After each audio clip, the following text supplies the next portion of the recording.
একদিন তিন বৃদ্ধা মহিলা কুয়াতে জল নিতে আসে। জল ভরা হয়ে গেলে তারা কুয়ার পাশে বসেই নিজেদের মধ্যে গল্প শুরু করে।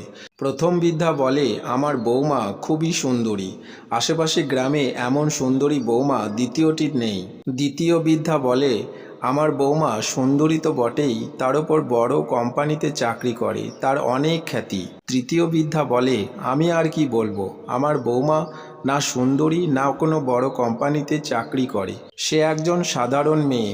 এই বলে তিনজন বৃদ্ধা জল নিয়ে বাড়ির উদ্দেশ্যে যাত্রা শুরু করে। কিছু দূর যাওয়ার পর প্রথম বৃদ্ধা তার বৌমাকে দেখিয়ে বলে, এই দেখো আমার সেই সুন্দরী বৌমা। কিন্তু বৌমা শাশুড়ি মাকে চিনতে না পেরে কোনো কথা না বলেই পাশ কাটিয়ে চলে যায়। এরপর আরও কিছু দূর যাওয়ার পর দ্বিতীয় বৃদ্ধা তার বৌমাকে দেখিয়ে বলে, এই হলো আমার সেই সুন্দরী ও চাকরি করা বৌমা।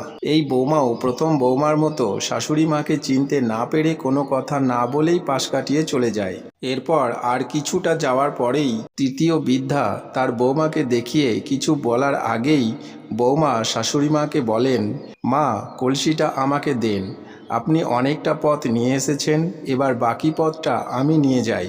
এই বলে সে শাশুড়ি মায়ের কাছ থেকে জল ভর্তি কলসিটা নিয়ে নিজের মাথায় তুলে নেয়। এই কথা শুনেই প্রথম দুই বৃদ্ধা অবাক হয়ে যায়। প্রথম বৃদ্ধা তৃতীয় বৃদ্ধাকে বলে, এটাই হলো খাঁটি সোনা।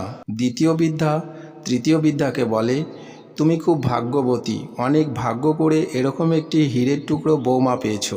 আজ বুঝলাম রূপ, পয়সা ও খ্যাতির থেকে সংস্কার অনেক বেশি দামি। ভিডিওটিতে লাইক দিয়ে আমাদের এই ছোট্ট চ্যানেলটিকে সাবস্ক্রাইব করে রেখো। বন্ধুরা, আজকের কাহিনী কেমন লাগলো কমেন্টে জানিয়ে দিও।